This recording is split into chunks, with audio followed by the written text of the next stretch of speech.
warm welcome to our members, our visitors, attendees in the Chamber and on NMS Teams and media in the gallery.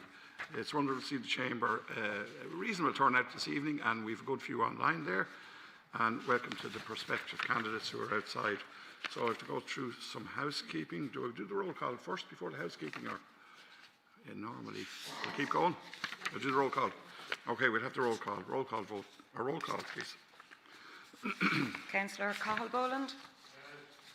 Councillor Mark Boland. Councillor Burchell. Here. Councillor Butler.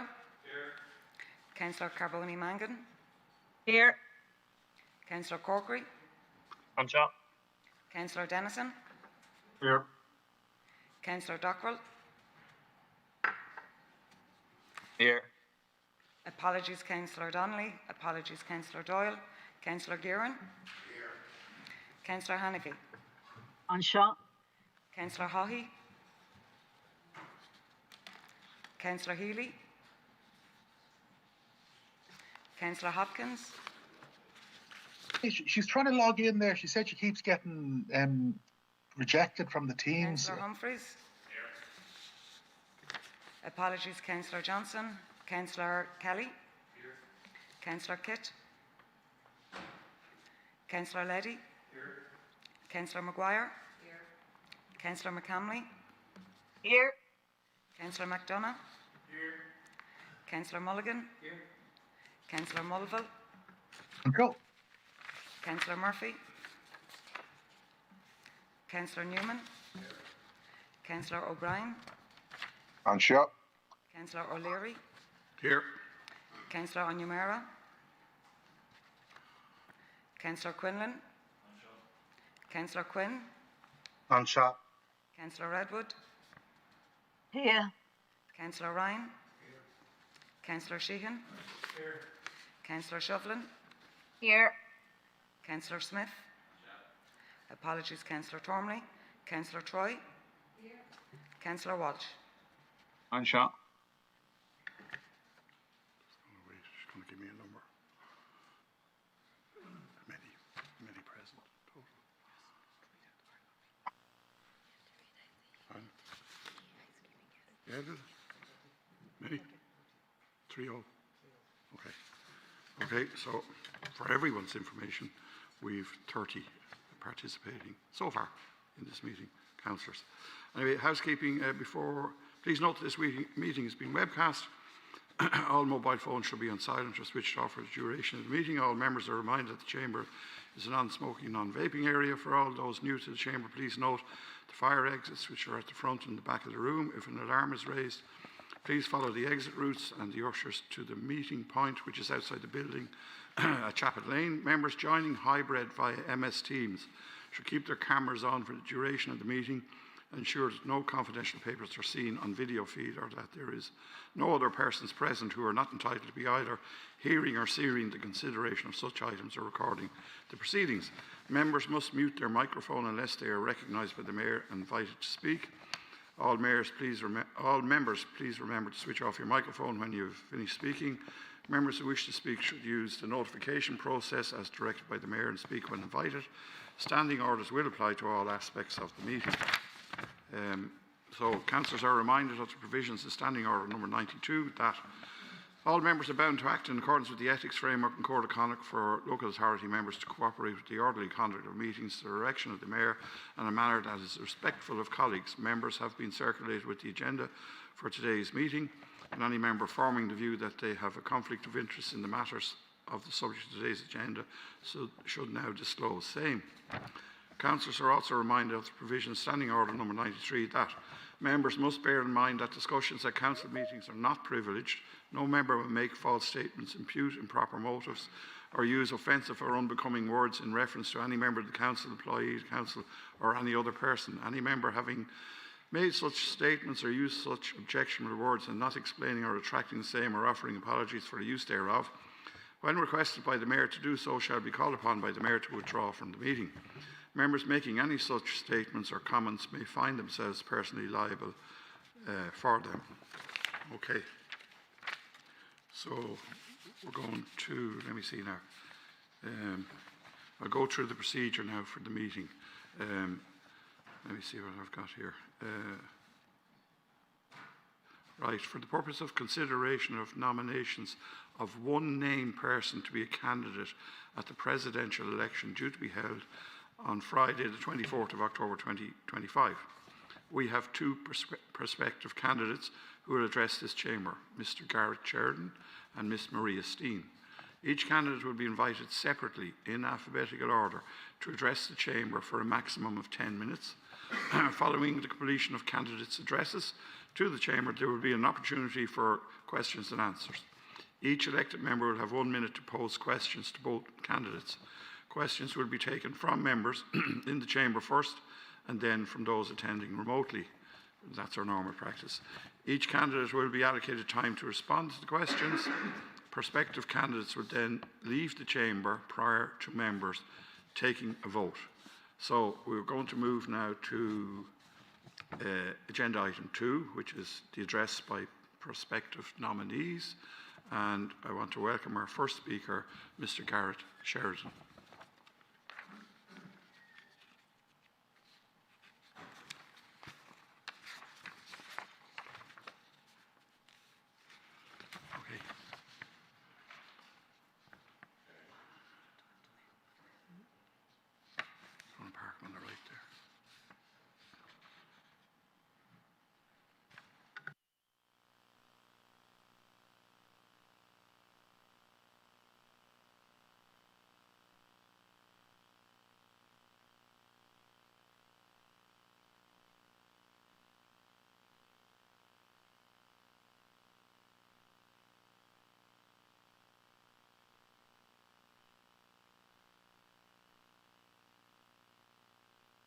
There he is now.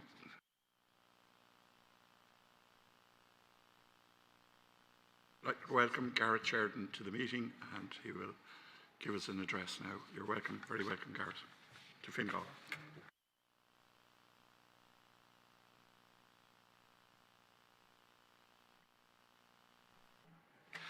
Okay, you can hear me okay?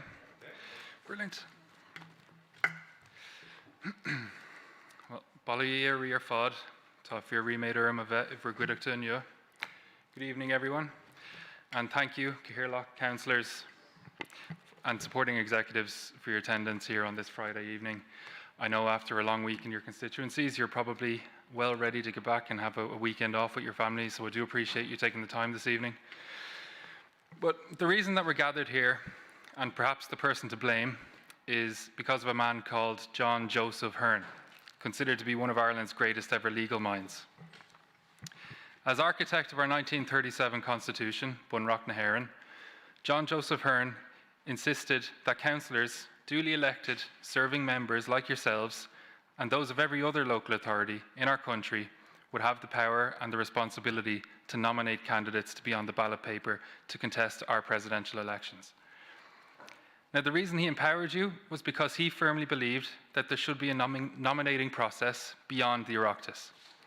And he argued, as the President is the only national office that the people directly elect, he obviously wanted to give voters a wider choice of candidates, beyond it just being the long-serving and experienced politicians retiring in Leinster House.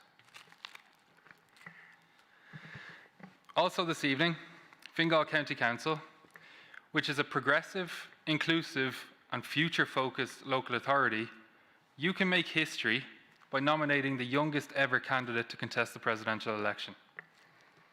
And you're being asked here this evening, would it be wrong to widen the choice voters will have on October 24th?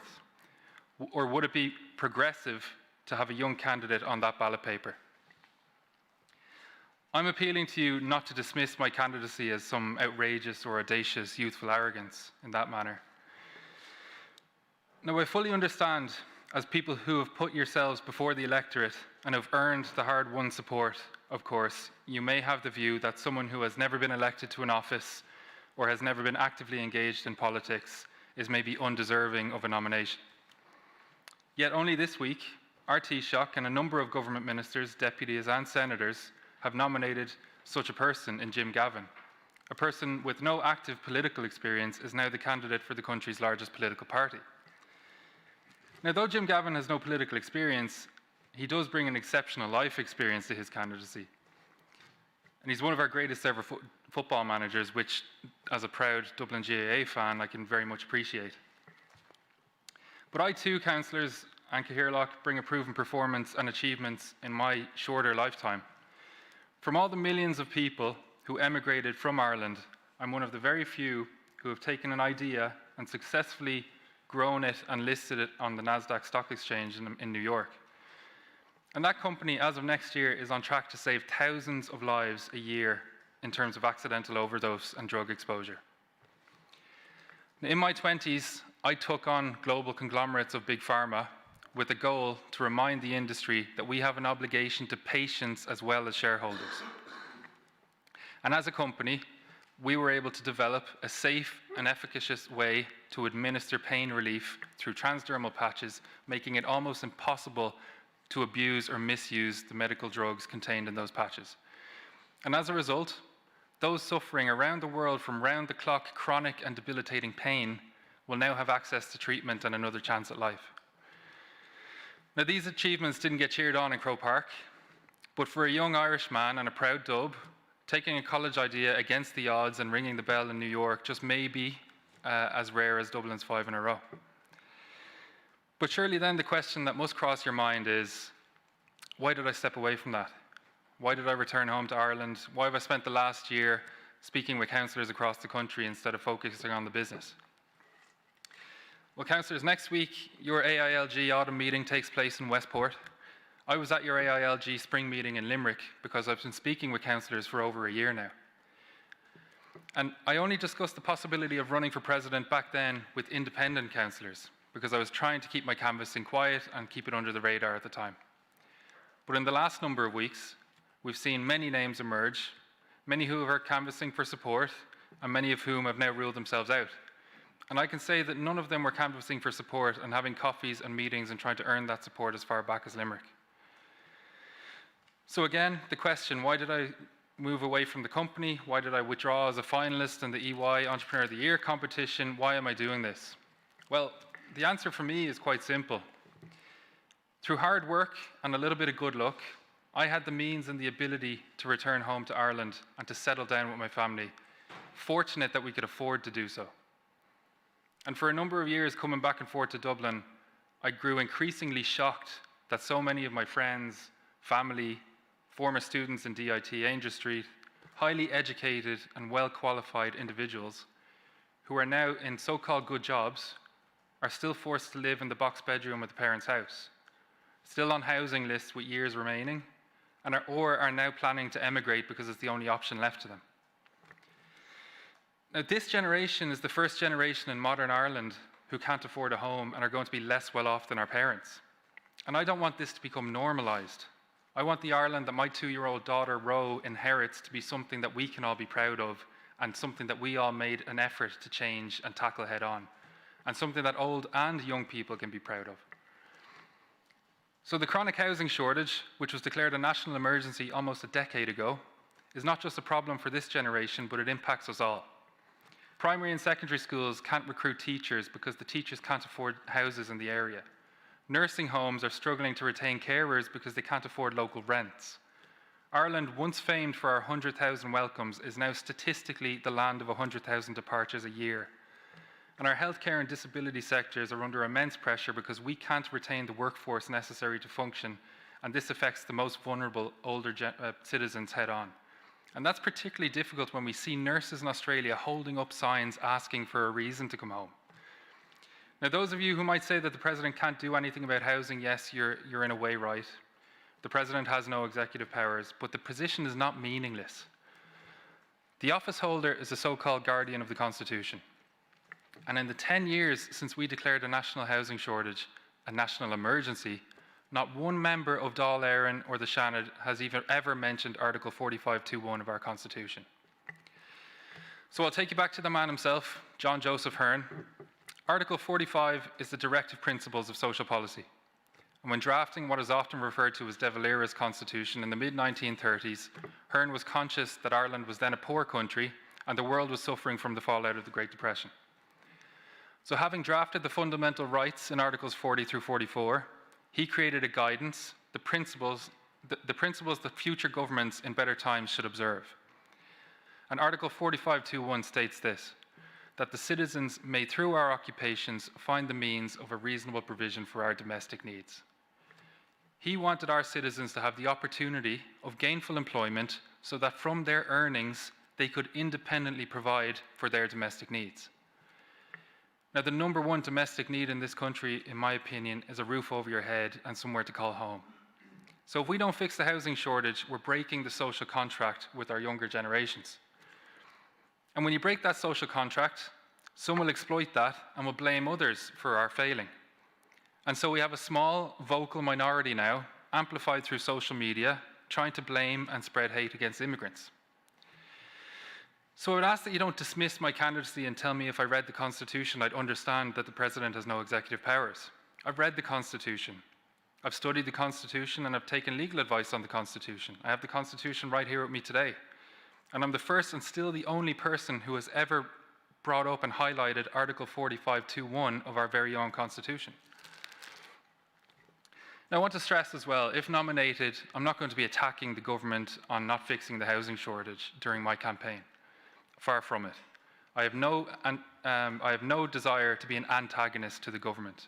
I just want to be a protagonist for the issues of today and the issues that people are facing. And I believe the housing shortage can be fixed collectively as a nation if we make it our number one priority and we tackle it without division. As Fergus Finlay put it recently, our presidency has limited powers, but it has unlimited influence. And I'd like to use that influence to champion this cause for the benefit of all. Those who Ireland is home, those who have made Ireland their home, and importantly, and often forgotten, those who want to return home. So in conclusion, councillors, I've given you the members of Fingal County Council some issues to consider before Fingal decides whether to nominate or not. I ask you not to rule me out because I'm young, don't rule me out because I'm not a career politician, and don't rule me out because I've highlighted under Article 45.2.1 that there's an obligation on our establishment to prioritise solving the housing crisis. As public representatives, you must be concerned that younger voters are not engaging in politics and often do not even bother to cast their vote. But tonight you have the opportunity to make history and take a significant step towards giving a young person, 36 years old, the possibility of getting on the ballot paper. Now remember, you're not actually putting me on the ballot tonight. I still have to go and earn the support of 3 more councils. But I would ask that you please at least give me that chance. Because I didn't come here by chance to Fingal. I targeted Fingal as one of Ireland's most progressive, inclusive and future-focused local authorities. And I think Fingal has the opportunity to set the tone for a progressive, inclusive and future-focused ballot. If we keep saying the President does not have any power, then that's what the role will become. Power does not stem from executive decisions, but it stems from uniting us to collectively tackle our issues head on. So with that, I'd like to thank you for your valued time again this evening. I'm asking that you please consider my nomination for the election on October 24th, and with weekis a live Osseishlum, Gurmagud.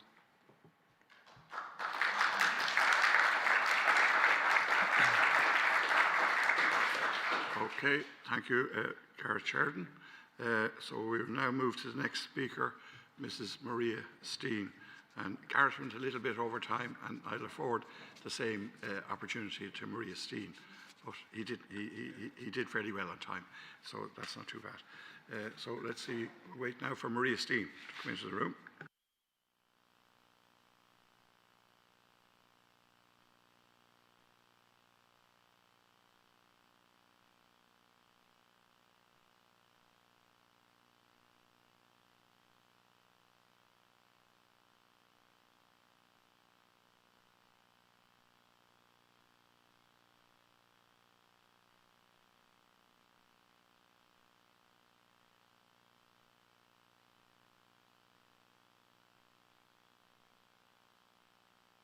I'd like to welcome Maria Steen to the Chamber of Fingal County Council. And we'll wait now.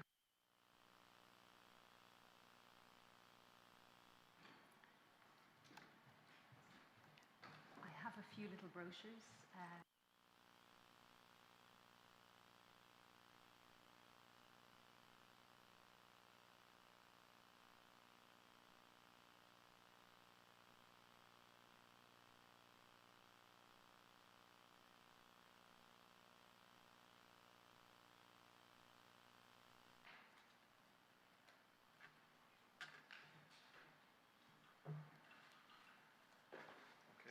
Whenever you're ready, you can start. Is that clock going? The candidate hasn't started speaking yet. You can restart that clock.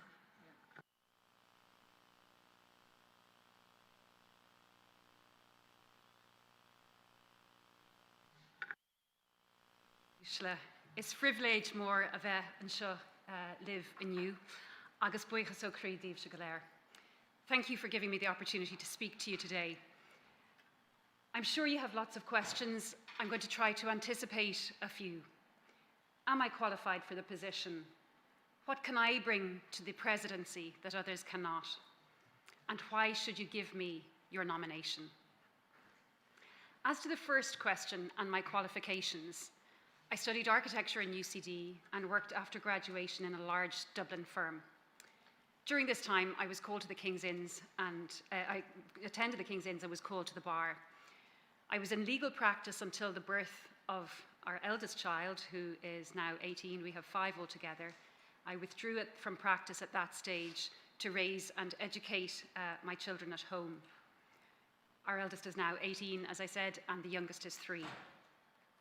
So although I'm not a professional politician, I am a qualified barrister with a love of and a respect for the law, for the rule of law, and in particular the Constitution. I have taken part in major national constitutional referenda debates over the past decade, and I have debated on the national stage against the leaders of Fianna Fáil, Sinn Féin, and the Labour Party.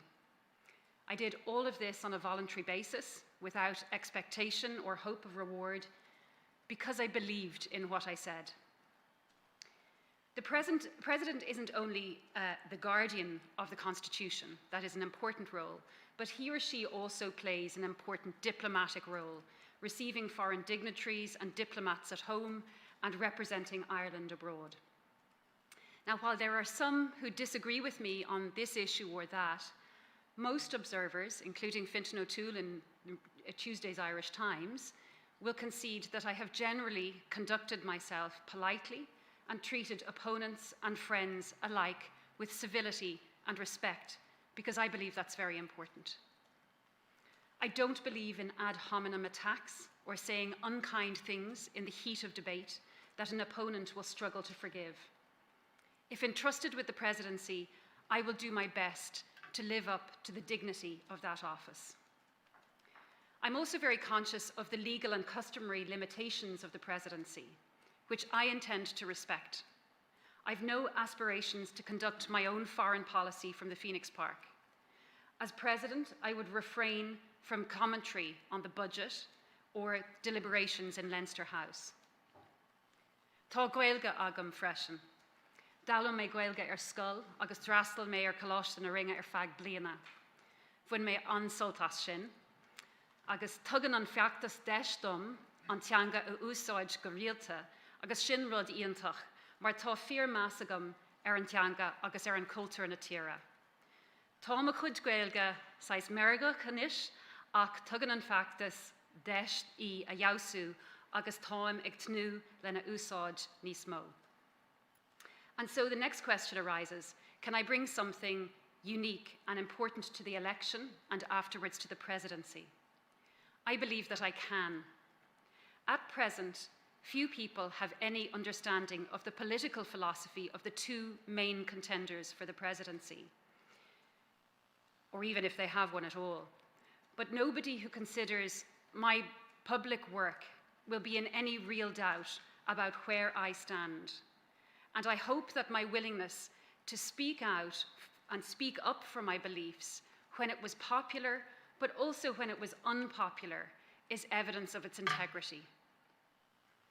It is true that I have been on the losing side of 2 referenda, but so too has Heather Humphreys, and I wasn't director of elections in either of the losing sides that I was on. In 2024, the family and care referenda, I worked with many wonderful women who had been on the opposite side of the abortion debate with me in 2018. And I really believe that it was an opportunity for healing and for realizing how much we had in common, because we all believed in motherhood and family and the importance of home. The coming election will bring up many issues, the problems in our society, what our priorities are, and what our future should look like. But unless an independent candidate makes it onto the ballot, there will be voices that are not heard, and I think that's damaging to our democracy. At least one major party wants to keep it that way. The Taoiseach's anti-democratic decision last weekend, I believe, is contrary to the spirit of the Constitution, which emphasises that it is the people who elect the President. And indeed, it is one of the few privileges that you as councillors enjoy is to be able to nominate somebody for a presidential election. I think that the government fears that an independent voice might just say things that they don't want to hear. They would like to have a closed debate, a narrow conversation, a safe, low turnout election, where whichever candidate prevails, the establishment wins. I know that the President can't solve the housing crisis or lower the cost of living, but I do think these are symptoms of a deep... Hi, sorry I can't take your call. in our I will give you a society. call back as soon as I can. Please leave a message. That's all right. I think they're symptoms of a deeper problem in our society. And I think that that problem is that we have either lost confidence in or forgotten the values enshrined in our Constitution. Because what you value, you prioritise. And families in Ireland do not feel prioritised. And at the heart of what I want to be is a president for the family, for every family. Because the family is the true building block of society. The people doing the most essential work of all are those who are raising children, the next generation, building and guiding the next generation, without whom none of what any of us do makes any sense. We're not having enough children. We're not placing them at the heart of national life. We're not sufficiently supporting mothers and fathers who want to spend more time with their children. We're not adequately backing young people who would like to have children, would like to settle down, but can't afford it. I want in my presidency to return the family to the centre of national life. This is a country in which every child should have the opportunity to raise as far as his or her ability. Ours is a country of citizens, of equals, where there are no kings or princes, where the first citizen is just a citizen. I sincerely hope one day, too, to be a citizen of a 32-county republic. That means advancing Republican values, but also being a leader where every tradition on this island can relate to, respect, and trust. As a president, I would seek to build bridges with those of the unionist tradition while working hard to be a president for all Irish citizens, both north and south. So the question remains, why should you support me? You may not agree with me on every issue, but you know my values, you know where I stand. There are no surprises. I'm exactly what I look like, a married mother of 5 children who left a professional career to raise her children and who became an active citizen when I felt that I could help defend important principles that were at stake in our society. Unless an independent candidate is nominated, there is a large constituency who will be unrepresented in the presidential election. So a strong independent candidate is good for the democratic process. I also want to assure you that should you nominate me, I promise to represent you well. I intend to fight hard but fairly and with all my energy and commitment. I'm conscious that if you are gracious enough to nominate me for election, I will not conduct myself in any way that would reflect badly on you. I'm no extremist. I have no social media accounts from which ill-advised historic statements can be culled.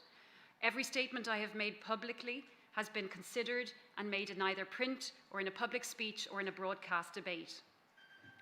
I'll close by making just a couple of points.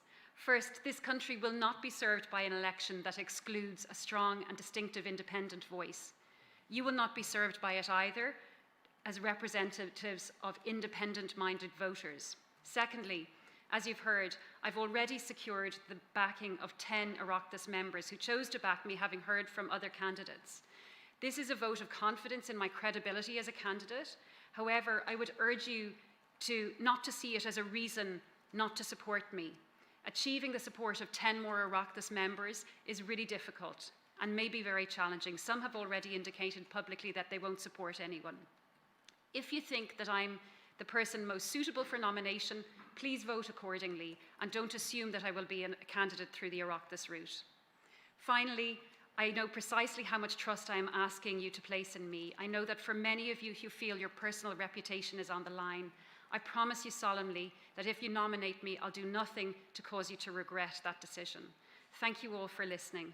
I know if any of you have any questions, I'd be delighted to take them.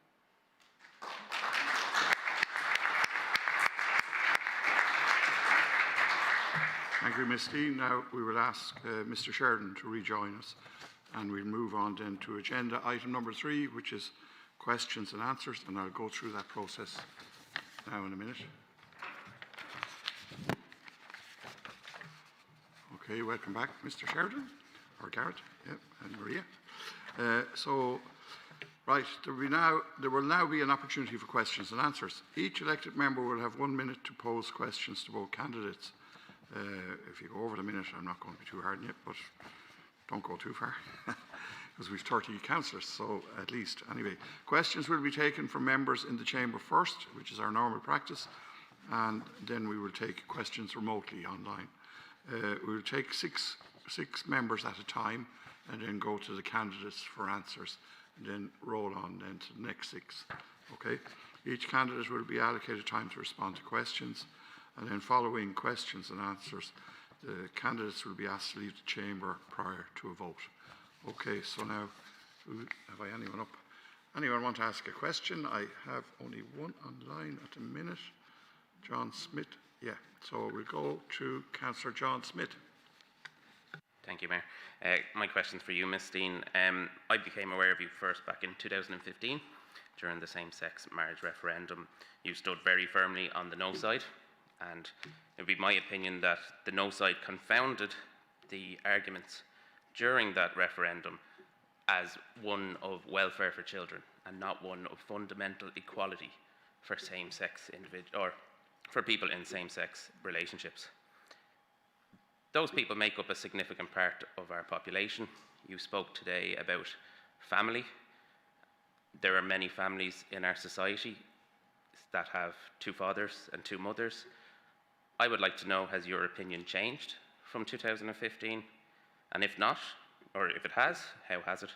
And if not, how can those people have faith in you as a president, as Uachtaráin na hÉireann, whose responsibility is to uphold their rights that are now enshrined in that Constitution? Well, the first thing I would say...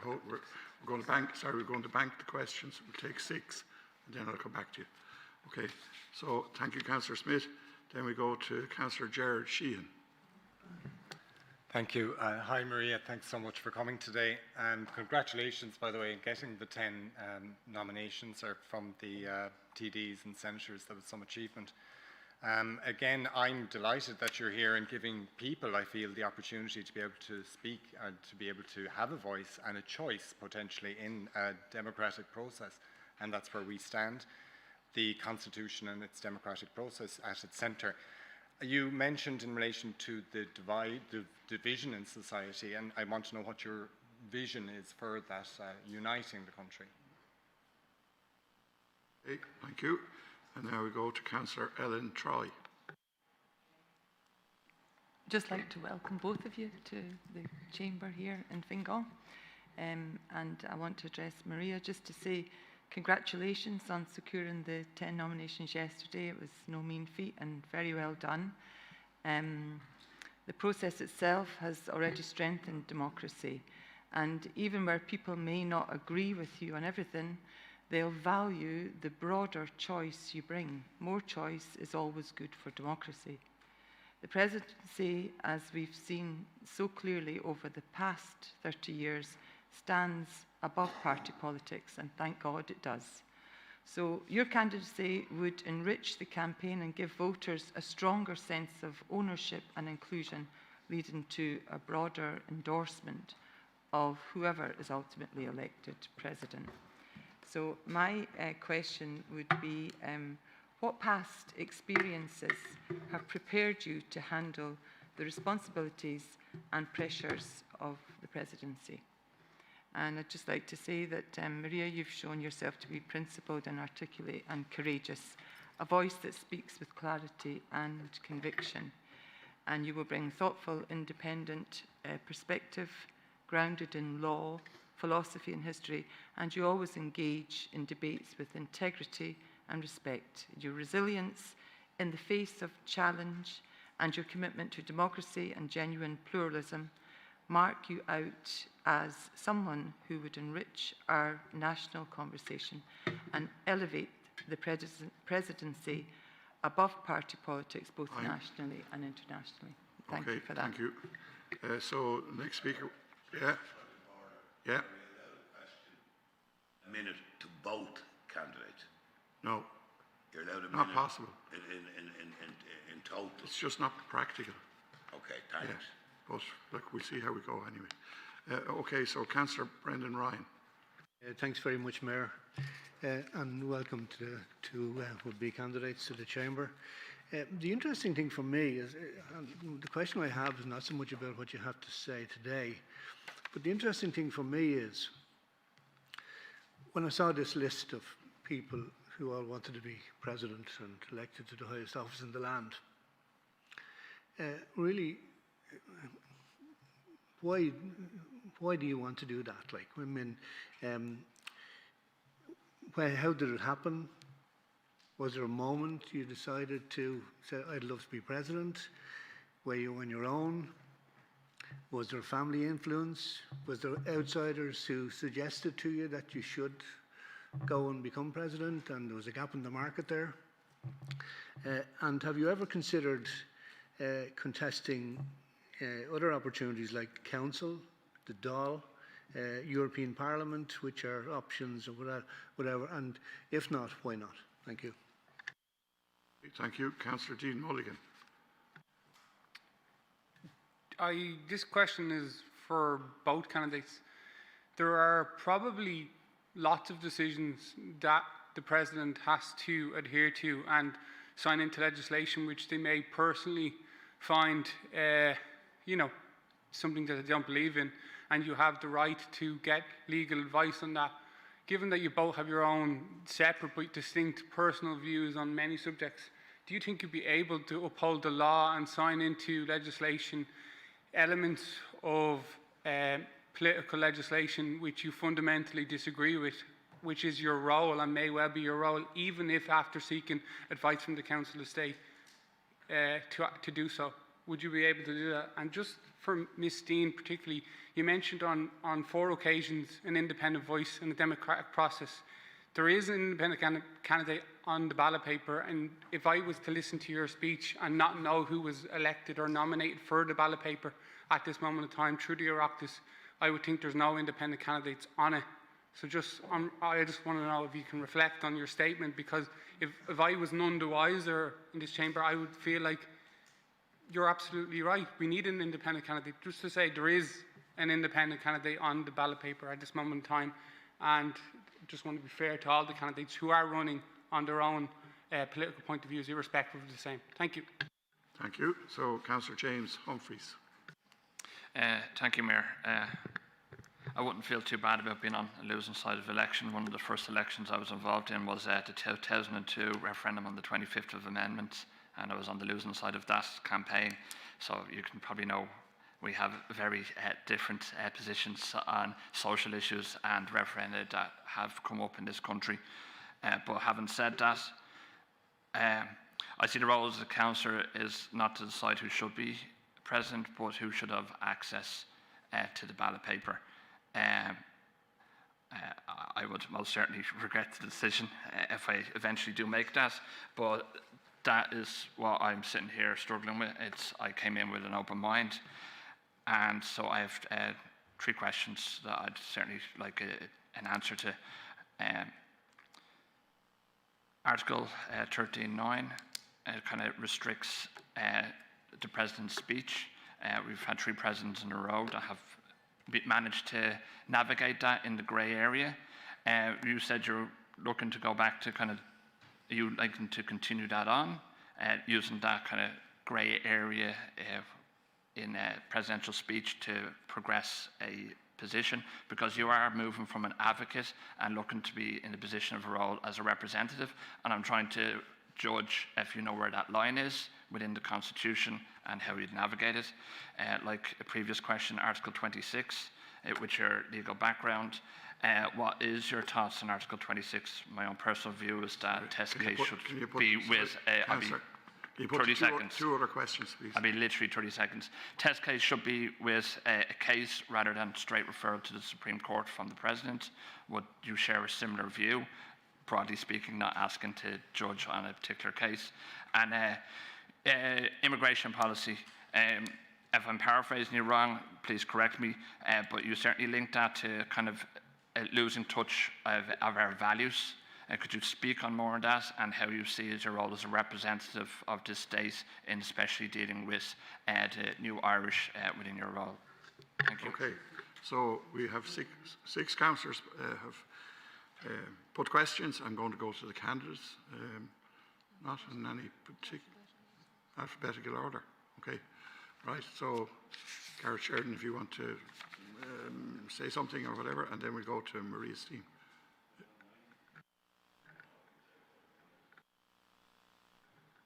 This is so Councillor Smith's question on marriage equality.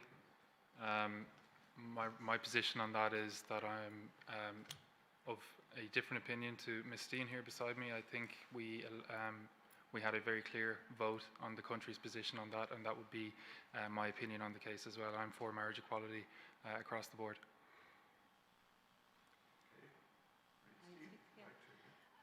I just want to say one thing about that. There's often a presumption that all gay people think the same. They don't. I have gay people on my team who want me to run for the presidency. Often a lot is made of the fact that I'm a practicing Catholic. I've never hidden that. But I take very seriously my duty as a Christian to love my neighbour. And my neighbour is everybody in this country. I did take part in that campaign because I do believe, as a mother, I know the connection that I have with my children, and I know that I'm irreplaceable to my children, and their father is irreplaceable to them. And I do believe that men and women are different and bring different things to a child's life. But I also am a Democrat, and I accept what the Irish people, the way they voted, and I have conducted myself since then with respect both to the vote, to the outcome of that vote, and to everyone I know. One other thing I would say about it is that, you know, as I said, I've been on the side of the losing side of two referenda, and I've been on the winning side of two referenda. They're the same odds as Heather Humphreys. And if being on the losing side of a referendum should preclude somebody from running for public office, well then nobody in the government should be running next time. Okay, so that's all you have to say. I'm going to roll on to the next councillors. If you're councillors, are you all happy enough with that? Or yeah, There's a number of questions yeah, weren't answered. yes. So, well, do you want to? Okay, so can you maybe remind the candidates to answer all of the questions. yeah, well, yeah, like you can answer all the questions as you go rather than one by one. Yeah, so right. So I don't know who wants to. Garrett, is it? So, the question from Councillor Sheehan. Now, I know this was directed primarily at Maria, so I don't know if you want me to address it also, but it was a question on my vision on the unity within the country. I think that's particularly important now. I think we're at a dangerous crossroads, I think, in our history when unity has never been more important than ever. I think there's a serious division within the country now. We're heading down the politics of directions of left and right. We're heading into a position where if you have a disagreement with somebody, you automatically have to hate them. And I think we need a president that unites us together to tackle our issues. And that's part of my messaging as well, that we can't tackle issues head on if we don't tackle them united, we don't tackle them together. And that's something I'd like to encourage in terms of my role in the presidency. I think we have the ability to solve the issues that are mentioned on a daily basis, like housing, which is something that I'm passionate about, but it doesn't happen if we're divided and we dislike each other because we have different opinions. I think that's really important to be the message from the President. Just to answer that question as well, thank you, Councillor Sheehan, for your question. How to unite and the division in society. That is actually one of the reasons, and maybe this goes to the other question that was asked about why I decided to run. Was there a moment when I decided? So I might link those two in together. What happened last year in the family and care referenda, I think, was a watershed moment in Irish society. And what it showed to me, and certainly the feedback I got from people I spoke to, people that were also campaigning, who had been, as I said, on the opposite side of other referenda to me, was that there was a huge body of people out there who feel completely disillusioned and politically disenfranchised. And unity is not going to be gained by not allowing them to have somebody in the race who represents them. And that's what I want to be. That was the reason why I decided. I came perhaps somewhat late to the competition, if you like, as some might say. The reason that I did so was because, you know, I'm not afraid of a fight. I'm not afraid of robust debate. But, you know, I had taken part in other referenda, and in those times, you know, in a referendum, the issue is the issue. But in an election like this, the candidate can become the issue. And I had to take into account the effects on my children and on my family in running for this, and if elected, the prospect of a 7-year term as well. And so it was a lot of back and forth, but I can assure you that I come to this with the full support of my husband and my children. We're in it together. They're supporting me through it. But that was the reason perhaps that I was a little bit later. But fundamentally, the reason why I want to run is to give a voice to all those people out there who feel they are politically homeless. Okay, so I'm going to ask the two candidates, whatever questions are left or whatever notes you have of questions, can you address them all together now, or we'll be here a long while. So, so I'm going to ask, whatever's left or whatever notes you have, just address the questions, and we'll do that alphabetically. Thank you. I'll try and answer the remaining all then. Okay, yeah. So I think I'll start off, just roll in behind Maria's reasoning as to why I decided to run. You know, I think it was not a typical candidacy. I'm hoping to be our youngest ever candidate, but I honestly believe there's never been a time in our history more important than today when a young candidate has been necessary to at least compete and show that we can have a voice and a contribution to how we move forward as a country. I think it would be encouraging to a lot of the younger generation who don't really participate, don't really vote, and don't really take part, and I'm sure you've seen that firsthand. So this is something I get asked as well as, well, why not run as a councillor? Why not run for the Dáil? I don't have a political background, but I believe that's exactly what the position of president should be. It should not be a spokesperson for government. It should be an ear for the people, and it should be someone that relays and relays that message on a national level, and becomes basically a position that people can feel like their voices can be heard. And I think that's very important, particularly with the younger demographics in this country. Was there a moment really an aha moment that I decided to move forward? Not really, it was very long and thought out, but I have been working on this, building up momentum for the better part of 2 years, and that started with a discussion with my own family. We have a young 2-year-old daughter now. I'm sure she will be part of this process, and my wife was very supportive of the idea, particularly in a position when we're living at home in Ireland now, we're growing our family in Ireland, but I'm a very proud Irishman. I'm just not quite proud of where we are as a country. I think we are on the brink of being the poster child of the perfect economy, the perfect system, you know, the perfect people, but we just are too divided at the moment to be able to achieve that. And it's not my personality to sit back idle if I think I can add something to a situation. And I think that was well shown through the business that we created, which offered care for a segment of the pharmaceutical industry who had very little care for very long. We were able to provide that. When it comes to making decisions that I may not feel comfortable with. Again, the position of president is not a personal position. You're an ear to the country, you're an ear to the citizens of the country, and you're a voice then for the people of the country. And if the people of the country decide overwhelmingly in favour or even marginally in favour of something, it is your duty and your job to ratify that, and that is the position of the president. You're not in a position where you're trying to get your own viewpoints across. You're not in a position where you're trying to dictate the narrative. You're there to listen, and we need to make sure that that is reminded on a consistent basis, that the president is there to listen. I think that's something that's extremely important. And then I'll just round off with immigration policy.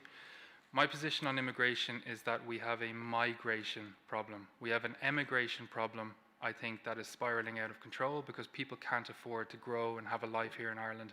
And I don't think by any means we have an immigrant system. We have a lackluster, ill-prepared immigration system that has now ended us up in a situation where immigrants are the easy ones to blame. This is something that we again need to collectively tackle head on. I think it can be repaired, but we need to start focusing on the future. I think we have gotten ourselves into a position where we're always looking back saying we should have done this, we should have done that, we should have seen this coming.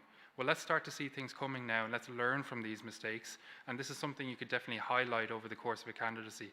Again, not as a position of being an antagonist, but let's be a protagonist together to solve those issues head on, and let's not start turning on each other because we don't like where we are today.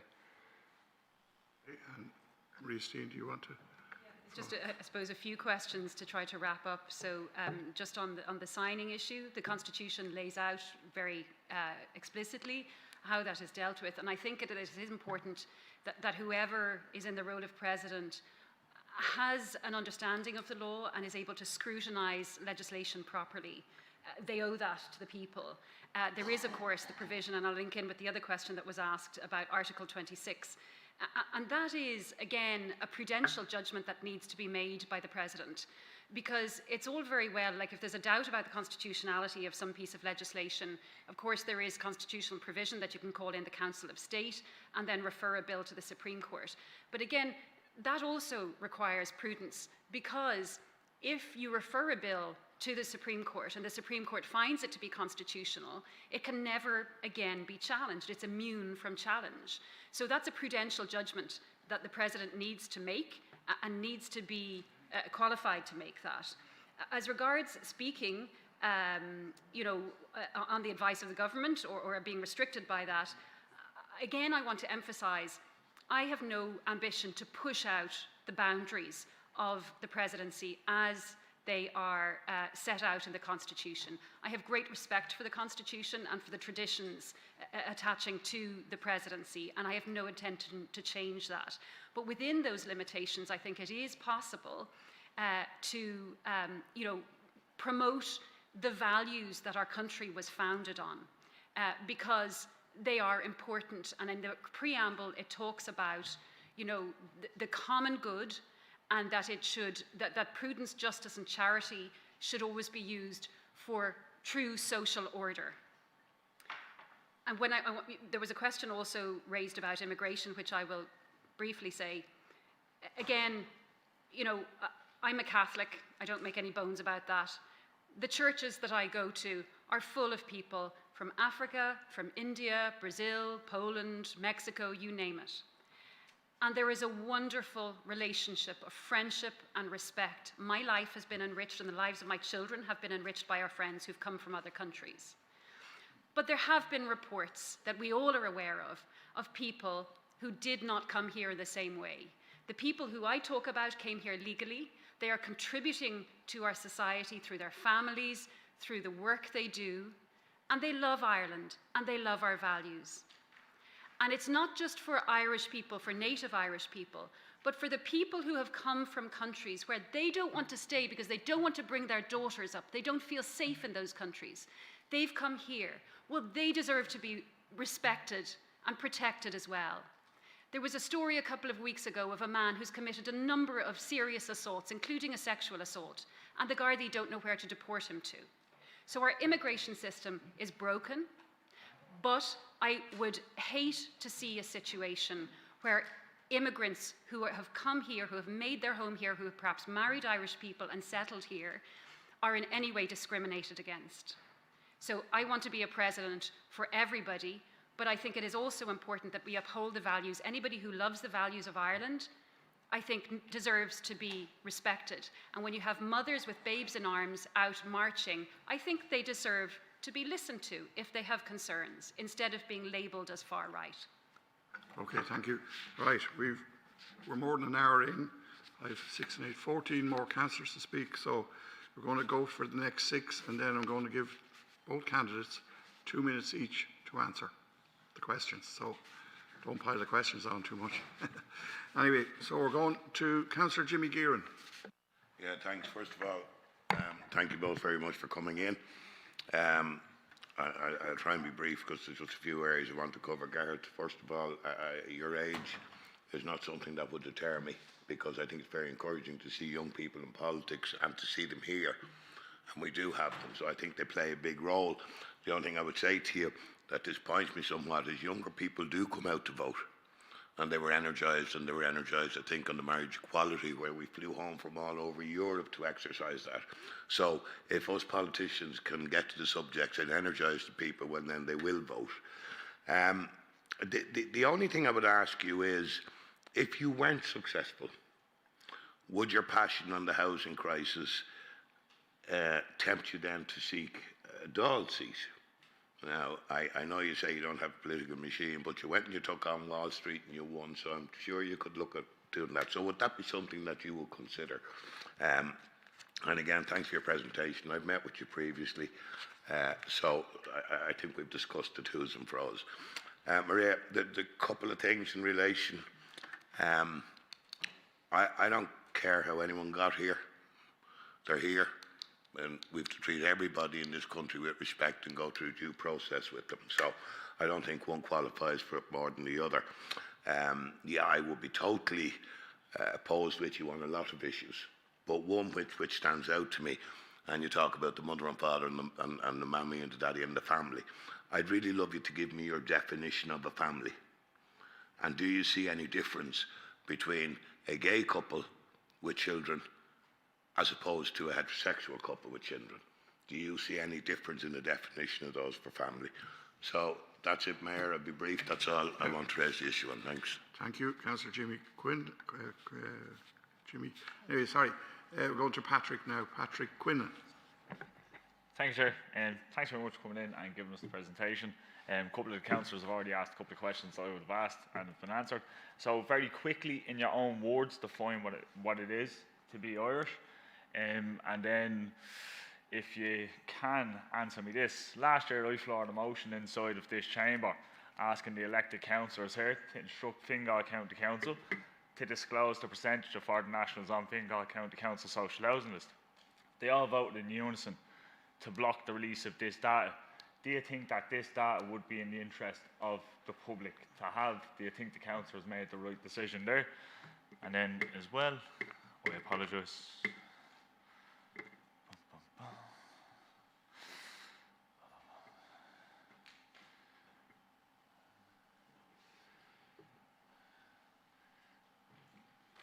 Yeah, no, that's it. Everyone else already asked questions. Thanks. Okay, thank you. So we'll go to Councillor Grania Maguire.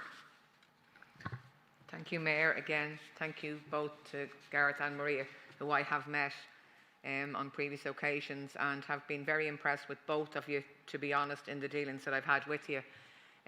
We are in a difficult situation, trying to get candidates to get onto the ballot paper, and ultimately it is our choice to nominate somebody just to get onto the ballot paper, not to vote for. We just want equal and fair democratic process. And I think if anything has taught us, the system has let us down in this, because there are so many candidates out there that didn't have an opportunity to come into this chamber to speak to us. One of the questions that I have is the role of the President. You know, we sometimes feel that it's not a role. The role isn't defined. What does the President do? What do you think is the role of the President, and what can you bring to that role? We are in a changing world. Will you be representative? And I think you have said it, but I want you to say it again, that you would be representative of all people. And I think that is very important in the society that we live in. that we give everybody the equal respect and chance to succeed in life. And there is challenges, we know that. Does the role of the President feel that they can actually address those challenges? And how could you do it? Thank you. Thank you. And now we've Councillor Darren Jack Kelly. Thank you, Mayor, and thank you for both coming in today. There's a lot of questions already been asked, so I'll just be repeating what everybody else has already been asking. There's just a couple of questions, because I'll make it quick because I only have a few seconds. First of all, to both of you, thoughts on the triple lock? You've already answered immigration. And the other question I have, especially towards Maria, is thoughts on further amendments to the Health Regulation of Termination Pregnancy Act 2018. And the last one I have then is thoughts of the level of funding to the state broadcaster RTE, potential pro-government stance. That's really it. Okay, thank you very much. So, Councillor Joan Hopkins.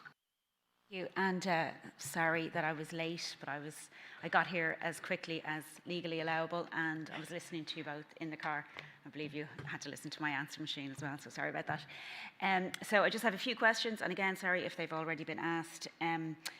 Just first of all, to say that we do have an independent candidate on the ticket, as other people have said, and also just I think we do need to be careful about saying that what's happening in here, if you are not supported in here, that would not be democratic.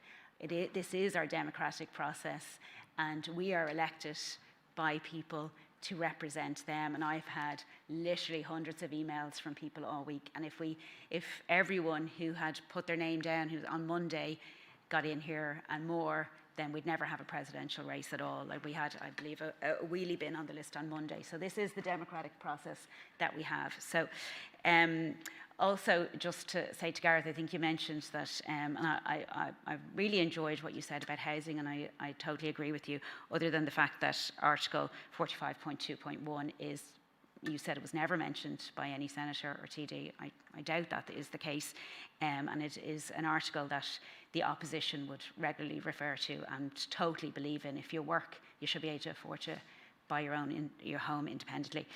So I'm just wondering again about the triple lock, what your opinion is on that, and Irish neutrality, how you voted in, well, I probably know the answer, but marriage equality, repeal the 8th, and the care referendum.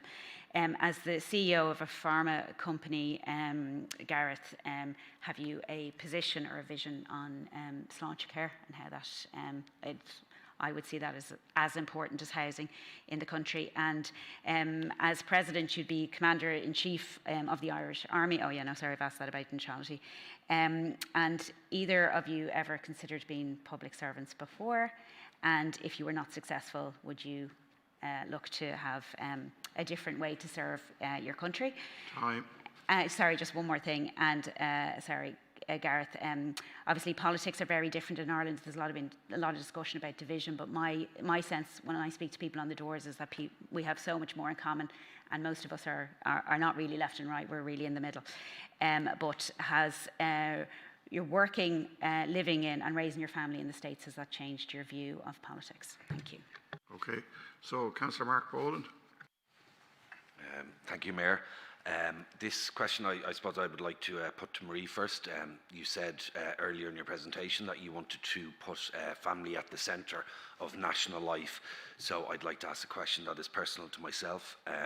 I and my husband, Chris, hope to possibly start a family one day through surrogacy. So I would like to ask, you have previously voted against my ability, but now my right to marry, and I wonder what your opinion is on surrogacy for gay couples. And if you are therefore then elected President of Ireland, how do you plan to represent families like mine? And I would like also maybe Garrett to throw in there, maybe just in terms of what your stance would be, seeing, and I've asked the question to Maria as well. Thank you. Okay, we're at 6, but I'm going to keep going because we've just 2 more in the chamber before I go online. So I'm going to go 3 now. I think I'll stop. Right, we'll go with that. Okay, we've 6 councillors have spoken. Put the questions. Do your best within 2 minutes to answer all that. But sure, we'll see how we go. Okay, so Garrett first. Thank you, Cathaoirleach. Councillor Gearan, I'll start with your positions. You know, you asked me, you know, if unsuccessful in what I'm trying to achieve in terms of the presidency here, would I perhaps run for a Dáil seat or a council seat? For me, I'd just make the comparison that I don't know if I would be a very good TD. I don't even know if I would be a very good pharmacist, but I started a pharma company. But what I do know is how to inspire and try and enact change and try and create a difference. And I think that's why the position of presidency suits well for me as a non-political background person. I think I can inspire TDs up and down this country, ideally, who would be far better TDs, I think, than I could ever be, just by inviting them into the conversation. And that was the mentality I had in this situation. Similarly with the business, I don't have a pharmaceutical background, was able to build a very successful pharmaceutical company specifically focused on patients, and I think that resonated with people, and I was able to surround myself with people that were far more knowledgeable than me in that area. I think that transitions well. So hopefully that addresses the question. There was also another question on what does it mean to be Irish. I think it's the most sought after pride in the world. It's something that I think only we really know what it does feel like. And that pride is a little bit diminished at the moment because we're on the brink of being something in terms of a poster child for not just the perfect economy, but we could be the perfect people. We could be in a position to really stamp our position on the world stage. And that pride is within reach to get to that level. But it's something that I think that we only really understand. I've been asked that in my time in America. I mean, what does it really mean to be Irish? And my response is usually just, it's not something that you'd ever understand. You know, and that's something I think is translating here as well in terms of what I'm trying to bring to the presidency. You know, I'm a very proud Irishman first. The headlines in the papers would call me a businessman, but I would say that's a more accurate description of who I am. And then in terms of data being available to the public, I think, you know, in the interest of a you know, open and fair democracy, I think data should always be available in that situation, but it is ultimately up to the council to decide on that. You know, my data has been plastered all over the internet now for the last few weeks, and that's important, I think, for people to feel comfortable with decisions that are being made or people that are representing them. That's my personal opinion on that. Councillor Maguire, you were asking, you know, what is the role and what would you like to bring to the role, and would you be a president of all people? And that's certainly that I think is a cornerstone of what I'm trying to bring. I think the president represents us abroad, sure, but the president also represents us at home. And my opinion and what I'm seeing and hearing is that there's a very large group of people that don't feel represented, and it's typically those under the age of 40 who don't really have the option to have a home or build a life or start a family here. And I'm just trying to basically run to tell them, look, one of your own is in the position of president now, and it will be a friendly ear, and we will have boots on the ground. And it's important to remind you as well that the president is a job, it's an active role. You need to be among the communities, you need to be meeting with the councils, you need to be hearing from the boots on the ground about what the position and the opinions of the country are. And I think that's something certainly that the president can do, without overstepping boundaries, without being an antagonist, but certainly a friendly ear. And I think that's something that we need to have in the position. I'm going to have to call time. Yep. You're gone well over 2 minutes, but I'm being flexible. So we'll move on to Maria Steen. Yeah, I might just first address, I think it was Councillor Hopkins who asked, who made the comment about the democratic process. Just to say, I'm not suggesting that what the council process here, what the council does here isn't democratic at all. My comment was that the attempt to interfere with the process by the Taoiseach was undemocratic. Just as regards then, there were a couple of questions about, oh yes, sorry, the other question that both you and Councillor Mulligan made about the independent candidate. I understand what you're saying, that she is obviously an independent herself, but she has the backing of the Labour Party, People Before Profit, Solidarity, and all, you know, 100% redress and so on. So what I'm saying is, compared to an independent candidate who is looking for the backing, she already has a number of parties behind her with backing, which to me makes her more of an establishment candidate. Now, you may disagree with me on that, but that was the angle I was coming from. There were a couple of questions just about family and the definition of family, particularly after the 2015 Act, the referendum rather. The definition of the family, to me, as far as I'm concerned, is what is contained in the Constitution. The people voted on that. I accept that. Okay? As president, I would look to represent everybody, and I think that the connection between parent and child is fundamental. And I would hate to see anybody interrupt that. So I'm not going to do that. That's just on that issue. The question then of, I think somebody asked, Councillor Quinlan asked about the definition of Irish, of one's nationality. For me, it's a bit like one's family. Most of us are members of a family because we're born into it, and our parents and our grandparents and so on, you know, we have that ancestry. But you can also come into a family through marriage, and you can also come in through adoption. And there are people who have come here from other countries who have married an Irish person. There are many children who have been adopted into this country who are fully Irish now. And there are other people who have chosen to adopt Ireland as their country. Some of them have become citizens here, and they're Irish too, although they may also maintain, you know, their own, the citizenship of their birth, which of course is their right to do. So that's, as far as I'm concerned, that's what being Irish means. And then... Time. Sorry. Quite, no, well, short. Go to the next one, but short.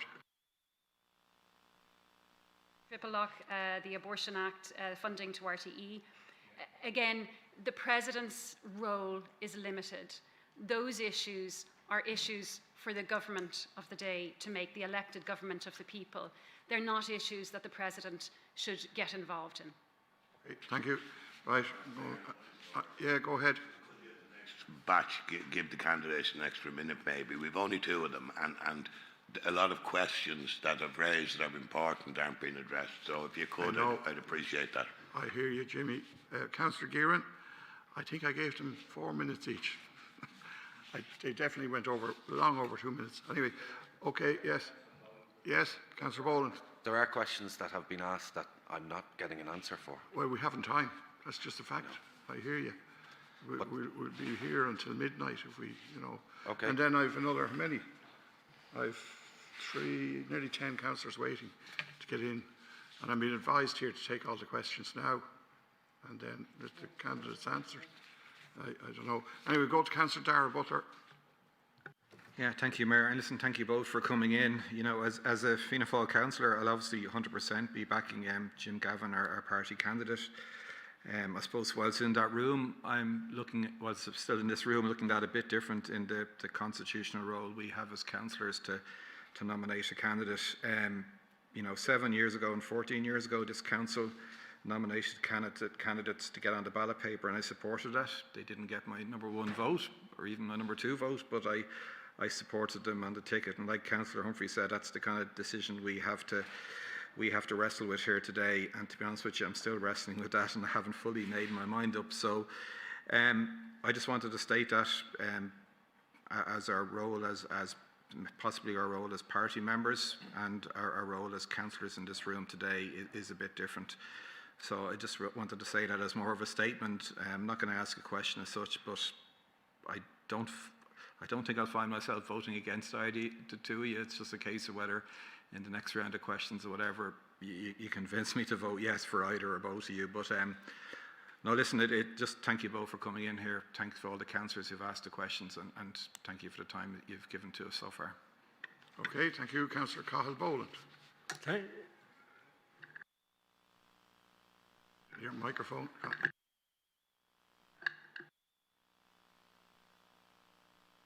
Sorry. Thank you, Mayor. The role of the President is to represent all, irrespective of their gender or their age.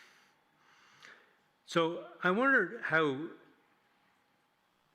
you'd look at the situation in terms of those who are over 50, who have contributed greatly to the wealth of this country and who approach old age, and how to ensure that they get a better break than they currently have in terms of tax breaks and supports that people need as they age.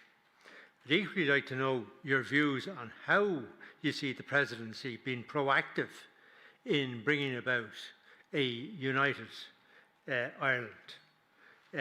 What is it that you think you can do to make Ireland, the Republic, the 26 counties, to be a good enough place that the people in Northern Ireland are fighting to join, not to stay apart from. And there is surely a role for the President to do something, but what is your vision? What is your dream? Equally, I'd be interested to know, in terms of your respective democracy, in the context of the Fine Gael leader advising his councillors, instructing his councillors, brought back to the days of Johnny Bruton, instructing councillors how they should exercise their democratic entitlement to select, in this case, candidates. Thank you. Okay, so now I'm going to go to Councillor Joe Newman. Before I do that, just let the councillors know online. I'm coming to them next, and I'm going to go right to the end. I think we've 6-ish waiting in the queue there, and then we'll figure out the time for answers. So, Councillor Joe Newman, thank you. Yeah, thanks. I'll be brief. Well, I've only a minute anyway. Just thank both for coming in here today and putting yourselves forward. We certainly, in the interest of democracy, we could have done with a few more independent candidates coming in, and it's a pity the pressure that was put on yourself from a certain government party, which I feel was a bit of a, bit of a slight on democracy as such, but not too much political. I'm here as a local councillor. I just have a couple of questions which may or may not be of interest to you. I respect, Ms. Steen, your right to have debate and to have opinions and to put them out there. And if we don't have that, we don't have anything. So I respect that. I just wonder a couple of things. What do you think of assisted dying? What's your views on assisted dying?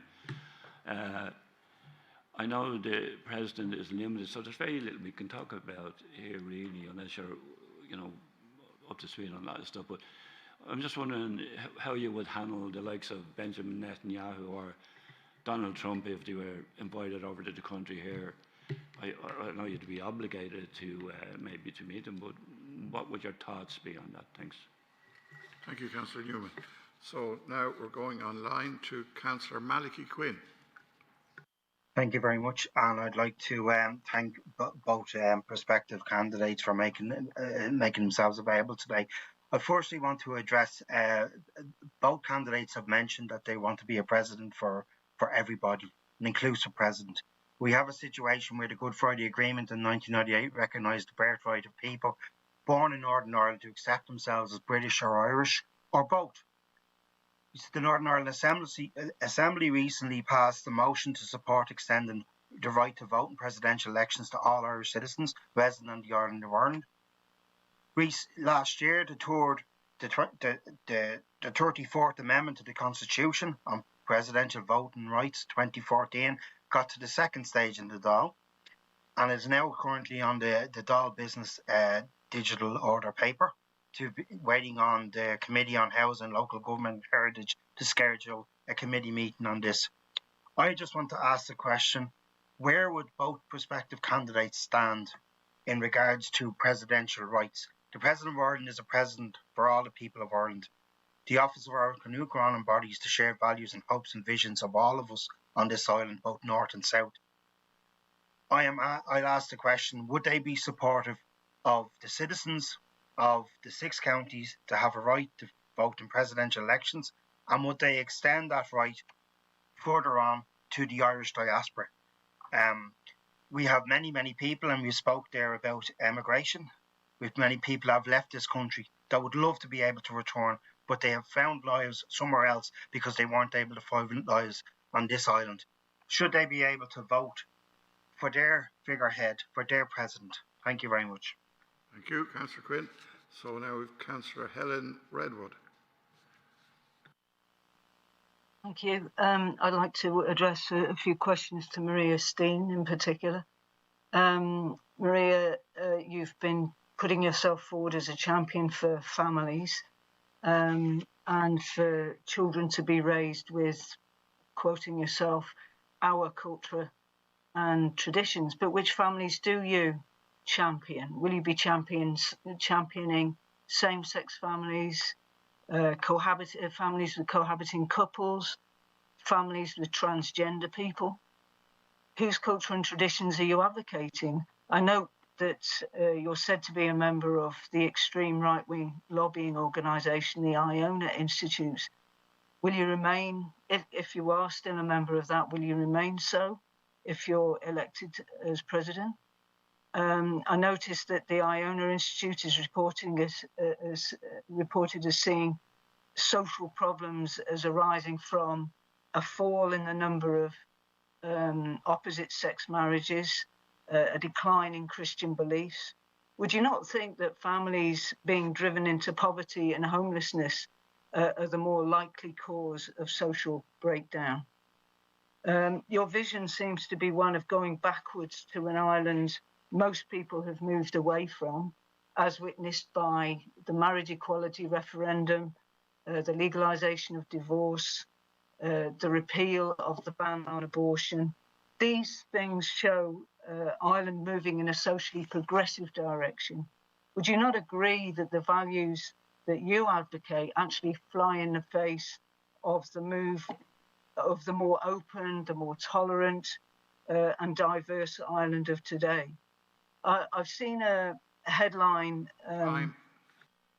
Time is it? Okay. If you just want to finish. Can I finish? Finish up. Can I finish very quickly? Yeah. I just want to ask: will you be seeking to use the position of president to encourage a rollback on the democratic decisions on these issues that I've just mentioned? Thank you. Thank you. So, Councillor Paul Mulville. Gurmagad the Vera, August Mullimshire, Mr. Sheridan, August Miss Steen, as up to Gael Goose, such as Shomer, August Shannon Tavik, August Shan Tavik, Gamek, and Gael Get Uchtran the Hair, and August Gamek she, Gamek Shane O'Shea, Da Usaj, Cominik, August Fager. Two quick questions. One for Mr. Sheridan. You talk about bringing people together and respect, but one of your main backers is the extremely divisive Senator Sharon Keoghan, who's made shocking comments about immigration, LGBTQ plus issues and surrogacy. How do you square that circle? A question for Ms. Steen. Your organisation, the Iona Institute, has received funding from Russian Azerbaijani sources, 24,000 for example, coming through the Nova Terry Foundation. What did the Iona Institute spend that money on? Do you think it should be returned now, given the illegal Russian invasion of Ukraine? That 24,000 in particular. I know there's other support came through from money from the Russian Azerbaijan forces as well, but that's the one I guess is the most specific. The 24,000 could it be given back now, given what has happened between Russia and Ukraine? Thanks. Thank you, Councillor Mulville. We're on to Councillor John Walsh. Yeah, thanks to both candidates for presenting to the council. Just a quick question for Mr. Sheridan. I was interested in your comments on the Directors of Social Policy in Article 45, and obviously they're not judiciable in the sense that they're for the guidance of the Oireachtas. So I'd just be interested to know how you think you could take those forward as President within the Constitution. To Maria Steen, it's obviously well known that in the referendums on marriage equality and repeal the 8th, the people of Ireland spoke decisively on both occasions by margins of around 2-1 in favour of marriage equality and in favour of repealing the 8th and providing legal abortion. Will you accept that those two issues were settled by the people of Ireland and are now a part of the constitutional fabric, which the President should maintain? Secondly, are you confident that you can remain impartial on controversial social issues if public debates arise on issues in which you've been an activist in referendums? And finally, can I ask if both candidates will commit, if they're going forward, if they're nominated by Fingal or by other councils, that they will commit in terms of their use of language and rhetoric during the referendum, that they will be respectful of everyone, and particularly that they will be respectful of the new Irish and of people who've come to this country to seek shelter and refuge. And they will do nothing to add to the division and demonisation of migrants and of refugees, which is now prevalent in public debate. And I'd like both candidates to address that. Thank you, Mayor. Okay, thank you, Councillor Walsh. So, Councillor John Kingsley Onamwera. Thank you, Mayor. And I'd like to thank the speakers there. You spoke, both of you spoke very well, but in particular, I want to ask your opinion again. I know a number of my colleagues have also spoken about the migration issue and the citizenship and a host of issues related to especially the ongoing attacks on members of the new Irish community. I've lived here in Ireland for 23 years, and all through that 23 years, I've contributed, every very extensively, and I do believe so many other members of the migrant community living here in Ireland also contribute. But we have seen a rise in violence and, a negative reaction to the migrant community.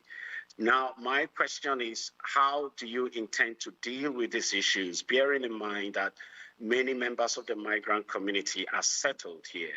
They have their families, they have their children, and they are contributing, to the growth of Ireland. Now, with the ongoing violence and attack on members of the migrant community, which, is becoming prevalent and on the increase, what do you intend to do to deal with this matter, just to ensure that people who have made this place their home, just like many Irish all over the world, and in so many parts of the world, have been, accepted and allowed to make home? Thank you. So we'll go now to Councillor John Burchell. Thanks, Chair. To Mr. Sheridan, your statement and your candidate address focus strongly on young people and engaging them in the electoral process. But I would ask, how can you really represent the great majority of young people, from your position as a multi-millionaire and a landlord? You have a property in Salt Lake City, I believe. So your interests and the interests of the vast majority of young people are diametrically opposed. Young people are going to be workers and they're going to be tenants more often than not. So, you stand on the other side, really. Those young people are crushed by the housing crisis, but it's not going to be solved by landlords, who make money by exploiting tenants, really. And the problems with teachers, healthcare workers, and the young, unable to put an affordable roof over their heads. It's not a technical problem where we just got things wrong. It's the result of ideological and economic policy of the government, where they prioritised one section of the capitalist class, landlords, developers, vulture funds, over the needs of society. And in the workplace too, the interests of workers and business owners like yourself are not the same. Profits are maximised by exploiting workers, and it's often young people at the sharpest end of that exploitation. So, I'd make the point that we're really not all in this together. And, you're running for president. Can you explain how really you can represent the majority of society when you stand on the opposite side, really, of the class divide, as a very wealthy man, young, albeit that you are? Time. Thanks. Thank you. So now we go to Councillor Owen Dockrell. Hi, thanks both for coming before Fingal County Council. I know you've both had dozens of questions each, so I'll try to be quick. I thought Councillor Mark Boland had a very good question that I believe went unanswered, unless I missed something online. So for Ms. Steen, family I know is going to be a central theme to your campaign, and I assume your presidency if elected. Do you see a gay or lesbian family as equal in your own view to a heterosexual family or an LGBT family who go through the surrogacy process? And just one further question for you, Ms. Steen. Are you still against divorce? I know you'll accept the law if elected as it stands, but I just want to know your own view on divorce today. Thanks, Ms. Steen. Thank you, Councillor Dockrell. And now we have Councillor Breda Hanafi. Thank you. Thanks, Chair. No, and welcome to you both here this evening. Now, everything I wanted to ask has been raised, but my one is United Ireland, the 32 county island. I know my colleague addressed that, but again, it's been mentioned a couple of times by different people, the triple lock and our neutrality, and I'd like to know where you stand on that. Thank you. It's great to get brevity, Councillor Hannafy. Thank you. Thank you. We're going to Councillor Kieran Dennison. Thank you, Mayor. I too would like to hear the answer to Councillor Boland's question on surrogacy. And I have a question for Ms. Steen. Ms. Steen, you educated your children at home. So I'm just wondering, what is it, or what issues do you have with the Irish education system? Thank you. Thank you, Councillor Dennison. So at this point, that's the last councillor with questions. I'm going to go to both candidates. It'll be very difficult to answer all those questions in the time allotted. So I'm going to give 5 minutes, but I'll each. Mayor, on a point of order. Yes. I'm not sure why you're taking so many questions if you're not going to allow the candidates to answer. We all want to hear the answers. I agree, but I'm getting direction here from the officials. I'll be flexible on the time. We'll be here a lot. I have no problem staying here as long as it takes. But say that again. At least. Yeah. Right. Okay. Right. Well, let's do it this way. Okay. The members are requesting more time for answers, so this, I don't know if this will work with you, so we'll go 10 minutes each, but I'm going to call it at 10 minutes and it won't go over. So 10 minutes each. So Garrett Sheridan will be up first. Questions, councillors. I'll start first with Councillor Boland. I think the country took a very strong stance on the position of how we feel as a country, and I don't think we should be in a position now where we have accepted equal rights and equal equality when it comes to marriage and take away the opportunity to have children. So I wish you very much luck in your surrogacy. My wife Heidi and I, we adopted, and it's been the biggest blessing in the world, and I couldn't imagine giving same-sex couples the opportunity to marry and not have that experience on top of that. So that is my position when it comes to that. Councillor Butler, I know yours is more of a statement, but I do appreciate your time here today and your input there.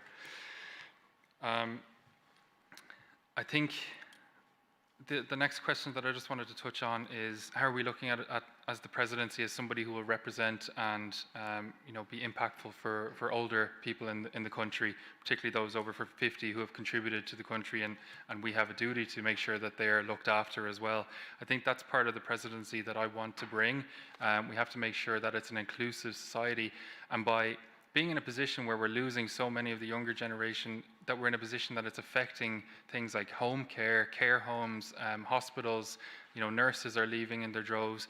We have positions now where older people in the country don't even have the dignity of a hospital bed in certain circumstances. These are things that I think can be tackled head on, but we need to make sure that we tackle the issues as a whole and make sure that particularly the most vulnerable in the community and in the society of the country now are looked after, and that's old and young and everybody in between. The proclamation of this country, I'm sure everybody is aware, states that we cherish all the children of the nation equally. That is not limited by age, it's not restricted by age, and it's something that we need to adhere to. So that's something that I feel quite passionately about. When it comes to a united Ireland, I think, as cliche as it sounds, we need to be in Ireland united first. We need to make sure that we solve the division. I think a united Ireland is something, if I could click my fingers now and make it happen in the morning, I'd click both hands right here in the council. But I think it needs strong focus. I think it's not as simple anymore as unionists versus nationalists. There's a whole group now in the middle who just view themselves as Northern Irish, who need to be part of the conversation.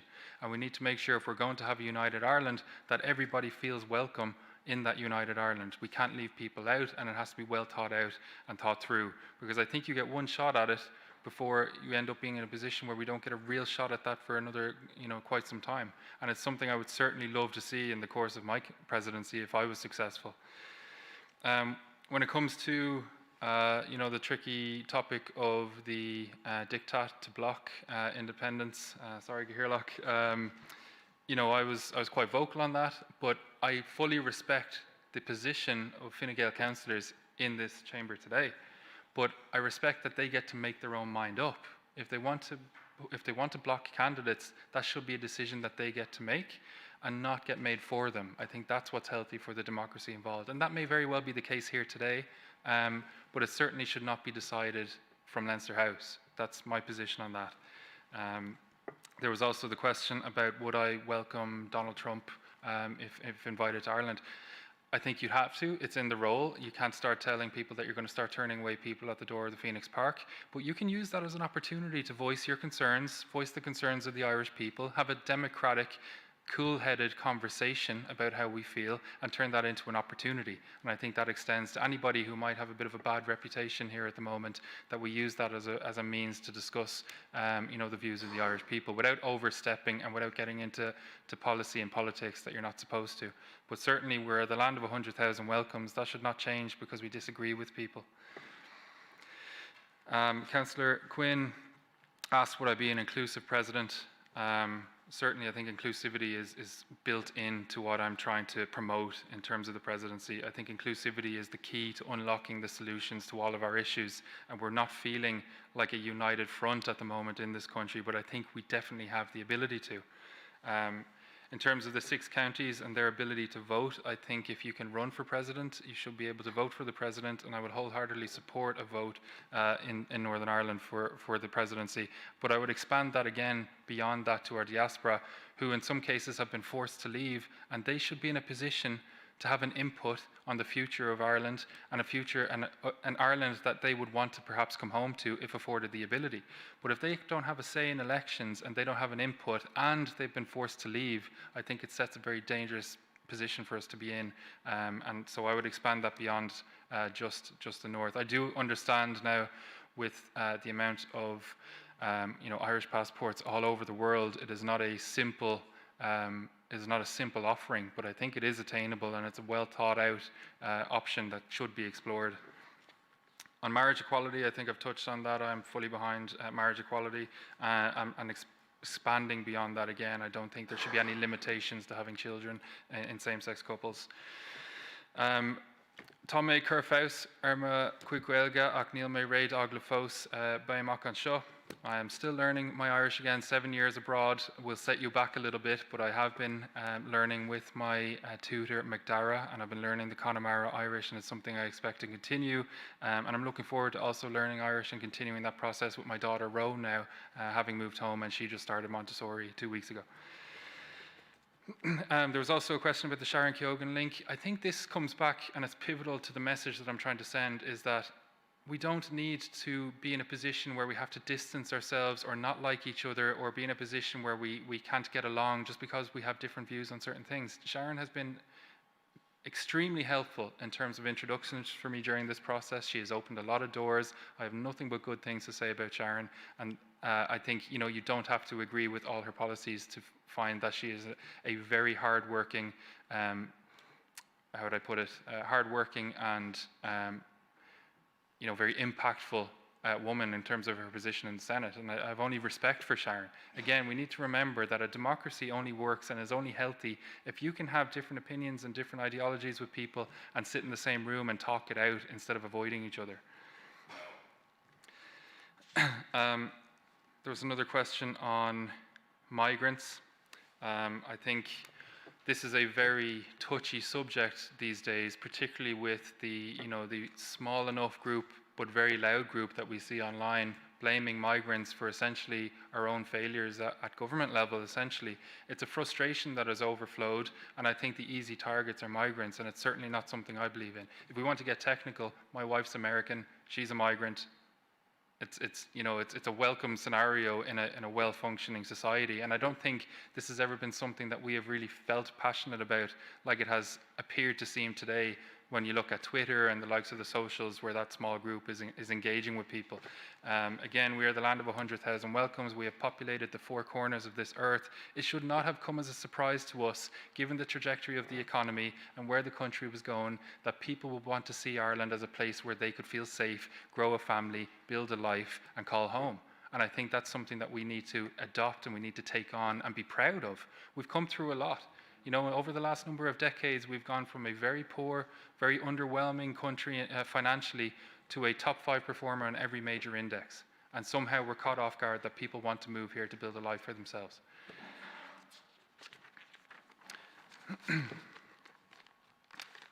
There was also the question on how I may relate to young people in this country as a successful businessman, and this is something that I've tried to answer.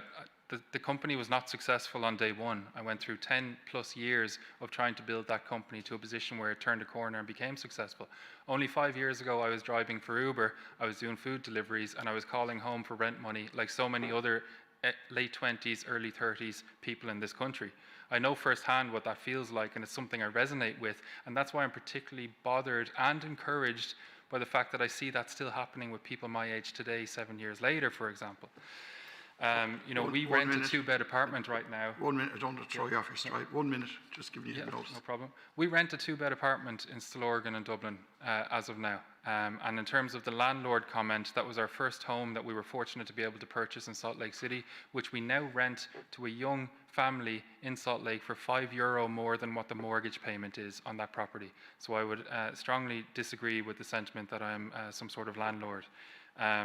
This is something that I feel quite passionately about, and making sure that people have a roof over their head is something I feel passionately about. So in terms of the position on how can I really resonate, if I came in here today and said that I won the lotto, would we be treating the situation different? I don't think we should set a precedent that if somebody has an idea or an entrepreneur has an idea for a business and they turn that into a success, that we should be turning that into a negative.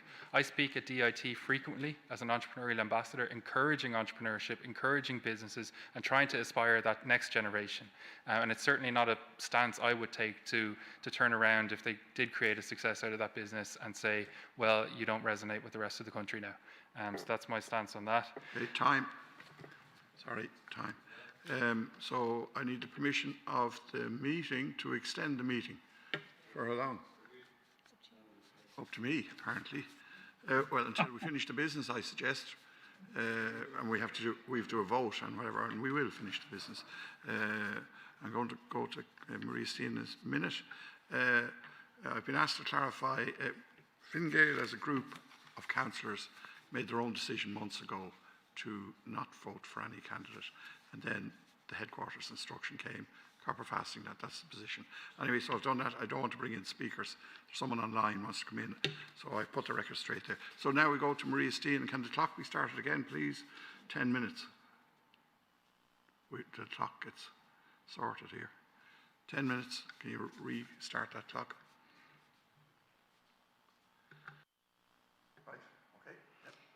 I just wanted to tie in with something that Gareth said there a minute ago when he was talking about Senator Keoghan and the importance of respecting everybody who has different views. I've come here today respectfully to all of you. I've been called names by one of the councillors, Councillor Redwood, online. I'm not extreme. I'm not right-wing. I'm actually not a member anymore of the Iona Institute. I haven't been a spokesperson for 7 years. I'm full of admiration for David Quinn, who founded it, but because he saw that there was a certain voice that was not being represented. His views are not extreme. He is, and what the Iona Institute represents is trying to encourage the flourishing of everybody. Okay? That's the first thing I will say. As regards Councillor Boland and Councillor Newman's questions, I might try to tie those in together. Just as regards the over 50s question and the assisted dying question, because actually they are linked. First of all, I think it's very important that we show respect for those who are getting older, and aren't we all? But the point is that that is something that the President can do through their role, through meeting communities, through meeting groups and so on, and speaking to and speaking for people who are getting older. Again, the President has no power to change legislation, unfortunately, but that's the way it is, that's the way the Constitution is, and I fully respect that. But I think there is a kind of soft power in the Presidency to shine a light on those who are getting older and the challenges that come with that. And as regards assisted dying, I've always made my view very clear. It's not hidden. I think that it is a tragedy that certain people in our government are desperate to try to help people to die instead of helping them to live. instead of improving their conditions, instead of fixing the housing problem, solving the cost of living problem, and our healthcare problem, where a little child had to wait for years for an operation, in pain. Assisted dying is not the answer. Assisted living is the answer, and that's what I'm for. As regards the Good Friday Agreement and the British and Irish citizens, I would be in favour of extending the vote for the presidential election to citizens in Northern Ireland and in the interests of unity. I think it is very important because division is always a tragedy and unity is always to be hoped for, but unity can't be forced. And the Constitution makes provision for that, that it is only with the consent of all traditions on the island that unity can happen. But that can be encouraged through friendship, through reaching out, through building bridges. There was a question about, do I accept the constitutional changes? Yes, I do. I've said that a number of times already. I accept the constitutional changes because I have a respect for democracy and a respect for the will of the people. I mightn't agree with that, but that is my right too in a democracy. So we don't all have to agree with each other to get along. As regards the families, the different kinds of families, the same thing applies. The people made their decision. I may not agree with it, but I accept it. And as president, I would represent all families. I don't think I can be any clearer about that. As regards the migrant community, I abhor all violence. And any violence done, particularly to an innocent person, is, in my view, abhorrent and to be condemned at all times. At the same time, that does not mean that if citizens of this country have concerns about the government's immigration policy, it's their right to say that, and it's their right to be listened to without being demonized. So there's demonization happening on both sides of the equation. So let's not do that. Let's not demonize each other. Let's listen respectfully, and let's say, I don't agree with you, but I see the humanity in you, and I respect your right to hold those views, even if they're not the same as mine. And finally, there was a question about my children. This is a private issue, which was made public by a journalist, not at my choosing. I won't say too much, and I haven't actually, sorry? Yeah, just to say, I have no issues with the education system in Ireland. I have nothing but respect for Irish teachers who day in, day out serve the children that they look after, many of whom pay for expenses and for resources in their classrooms out of their own pocket. I qualified as a Montessori teacher myself because I have such regard for education. And I see, through my studies, the other people that I trained with, I have nothing but respect for them. But under the Constitution, Irish people have a right to educate their children as they see fit. There was a reason that we chose to do that, which is not to do with my having issues about the education system. So that's all I'll say. Thank you. So we move to the next process. So before we do, I'm not going to really speak, but I want to thank the two candidates, even though I suppose I shouldn't say this, but I'm not going to vote for either of you, but I think you're very impressive candidates, and I do wish you well on your journey. And it's great that Ireland can see and hear people like this here today, and that we have the ability and right to do it. And that's all I say on that. So we're going to move to voting now. So after that long discussion and impressive interaction, I'm going to ask the two candidates to adjourn to outside. And thank you very much again for coming in.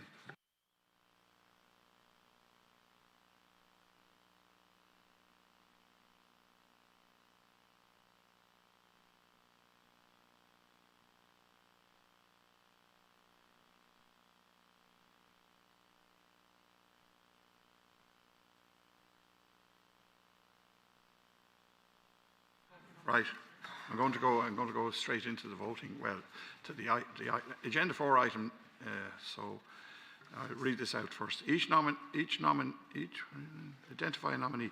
Each nominee will be required to be proposed and seconded prior to the commencement of voting, and we'll do that in a minute. Voting is by roll call vote and a process of elimination exclusion. For those voting on MS Teams, if you cannot be heard or are not available when your name is called, we will call on you again at the end of the roll call vote. So that's it, I think, right? So now I'm going to ask for a proposer and seconder for each candidate. So Garrett Sheridan, proposed by Councillor Joe Newman and seconded by Councillor Grania Maguire. So I need a proposer and seconder for Maria Steen by Councillor Garrett Sheridan and seconded by Ellen Troy. So are we into the roll call vote? So we go to the roll call vote now. Everyone's ready to go. Roll call vote, thank you. Sorry, can't hear you. Do you want to explain the process? Are we having a separate vote on each, or is it say name? Okay. I'll go to Mary Egan to take that one on. Thank you, Mayor. So, as I said, the Mayor has called a roll call vote, and it'll be based on the process of elimination. That is, the candidate with the lowest number of votes will be excluded. And then once we have established candidate with the most votes, we then proceed to a vote on the resolution after that. But for right now, it's the candidate with the lowest number of votes will be excluded. That's the process. Apologies, Councillor. When your name is called, you will be asked, you then vote for whether it's Garrett Sheridan or Maria Steen that you're voting for. Choose one or the other, or obviously abstain.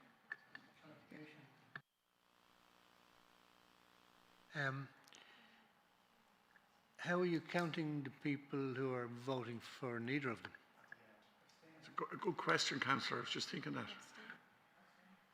Well, abstain, but we can't vote against both.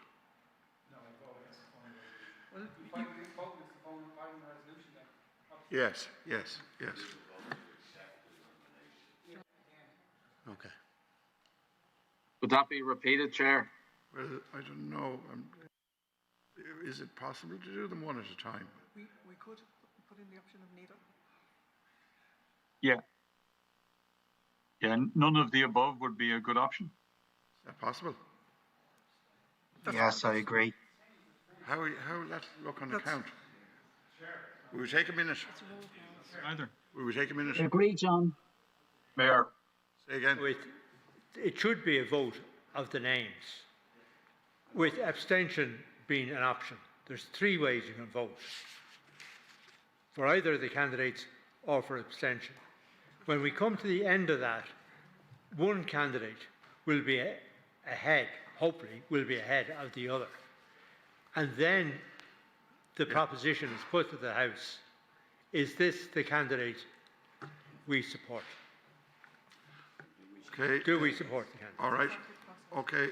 Just hold. I have a councillor wants to come in online. Councillor Dennison.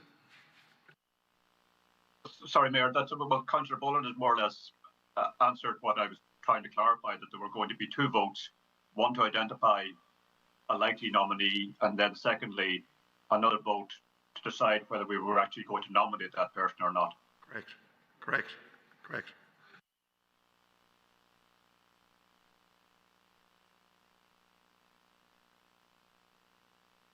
Okay, roll call.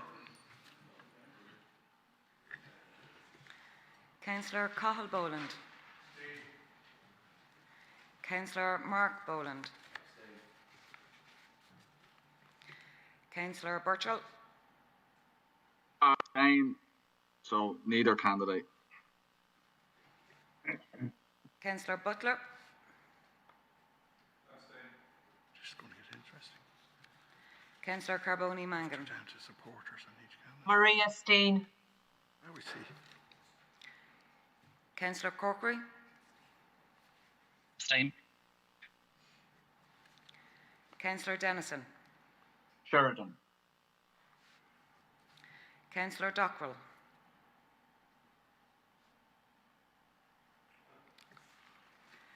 Councillor Gearan. Yeah. Councillor Hannafy. Neither. Abstaining. Councillor Hopkins. Councillor Humphreys. Councillor Kelly. Councillor Leddy. Councillor Maguire. Councillor McCamley. Councillor McDonough. Councillor Mulligan. Councillor Mulville. Neither. Abstain, please. Councillor Newman. Councillor O'Leary. Abstain. Councillor Onumera. Councillor Quinlan. Councillor Quinn. Neither. Abstain. Councillor Redwood. Neither. Abstain. Councillor Ryan. Councillor Sheehan. Councillor Shovlin. Neither. Abstain. Councillor Smith. Councillor Troy. Councillor Walsh. Neither. Abstain. Councillor Dockrell again, you have to call him. Yeah, I'm going to call Yeah. Dockrell. Yeah, I'm back on my phone now. Thanks. Neither. Abstain. Councillor McCamley. She's gone. She's offline. She's gone. Councillor Onumera.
The results of the vote are Garrett Sheridan 7, Maria Steen 3, abstain 19. Okay, so who is number 3? Maria Steen. So Maria Steen, being the lowest prospective candidate, will now be excluded. For Steen, I think there's 4. Carboni Mangan, Boland, and the 2 of us. I think the first person was Steen, wasn't it? Boland? Yeah. Were you Steen? Yeah. So 4 of us. I got 4 on my count. Yeah. Carboni Mangan, Boland, Gerard, and myself. 4. Well, Apologies, we had Councillor Boland as abstain and not Steen. Apologies. So Okay, we'll just for clarity, we'll just read that out again. The results of the vote are Gareth Sheridan 7, Maria Steen 4, abstain 18. Yeah. Okay, so Maria Steen being the lowest prospective candidate will now be excluded, and Garrett Sheridan, yeah, that's it. And we go to item 5, which is the main resolution. So, are they staying Get the outside? resolution on the screen. Yeah. We're putting it,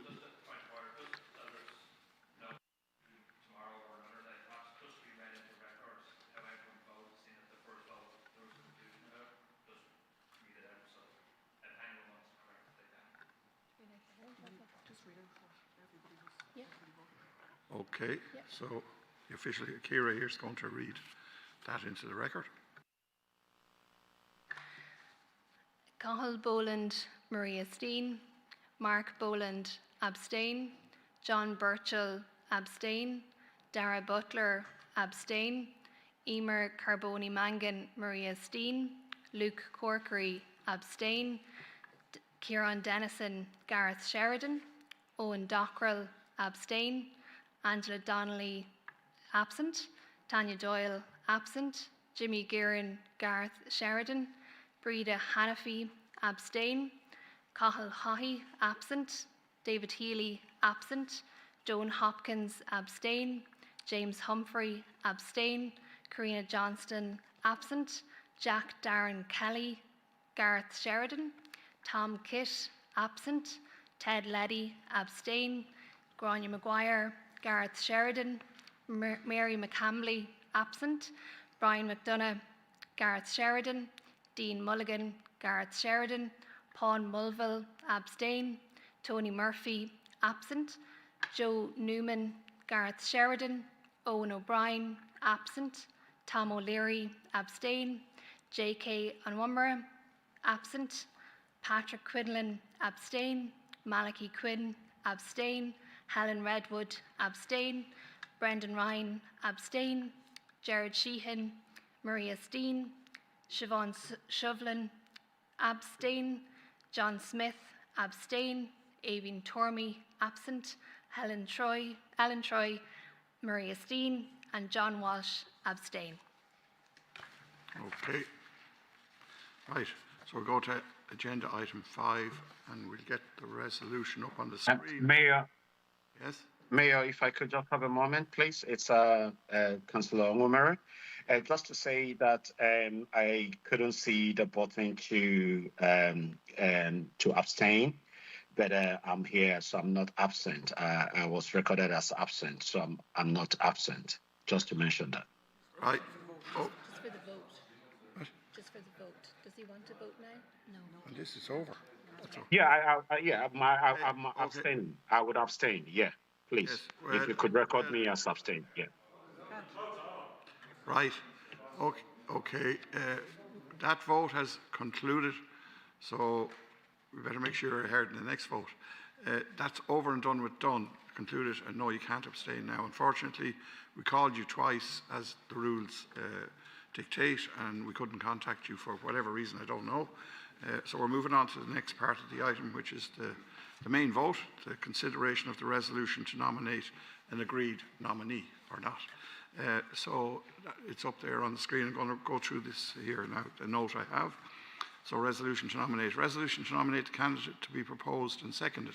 We'll do that in a minute. The candidate must receive a majority of the votes of the members present and voting on the matter. So that's on line 2. Voting is by roll call vote again. Those voting on MS Teams, if you cannot be heard or are not available when your name is called, we will call you again at the end of the roll call vote, and that's it. That's your second chance to do it. And that's it. So I'll go to the... Okay, so I'll read out the resolution. Yeah. The resolution is up there. I'm going to read it out formally anyway. That Garrett Sheridan be included in the vote of Fingal County Council to identify a nominee as candidate at the presidential election due to be held on Friday, the 24th of October 2025. Can I have a proposer? Proposed by Councillor Joe Newman and seconded by Councillor Darren Jack Kelly. Okay, I think if we're all ready now, we're going to a roll call vote. Yes, roll call vote. Councillor Cathal Boland. Councillor Mark Boland. Councillor Burchell. Against. Councillor Butler. Councillor Carboni Mangan. Abstain. Councillor Corkery. Against. Councillor Corkery, could you repeat that, please? Against. No. Against. Okay. Councillor Dennison. Against. Councillor Dockrell. Against. Councillor Gearan. Councillor Hannafy. Against. Councillor Hopkins. Councillor Humphreys. Councillor Kelly. Councillor Leddy. Councillor Maguire. Councillor McCamley. Councillor McDonough. Councillor Mulligan. Councillor Mulville. Against. Councillor Newman. Councillor O'Leary. Against. Councillor Onyemera. Abstain. Councillor Quinlan. Councillor Quinn. Against. Councillor Redwood. Against. Councillor Ryan. Councillor Sheehan. Councillor Shovlin. Against. Councillor Smith.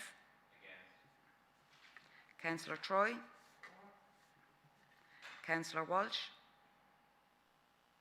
Against.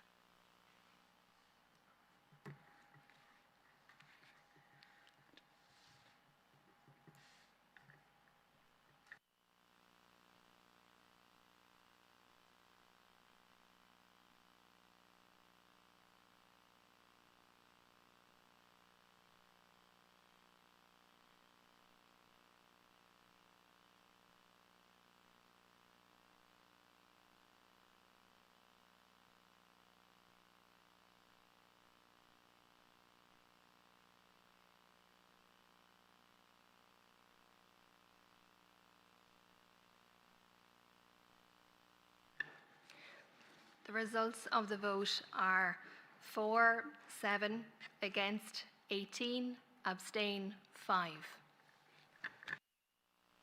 Okay, we have that clear result there now. So I deem the resolution not passed. Thank you everyone for participating, and particularly the two candidates. And the special meeting of the council, I deem the meeting to be closed now. Thank you everyone, and thank you to the officials.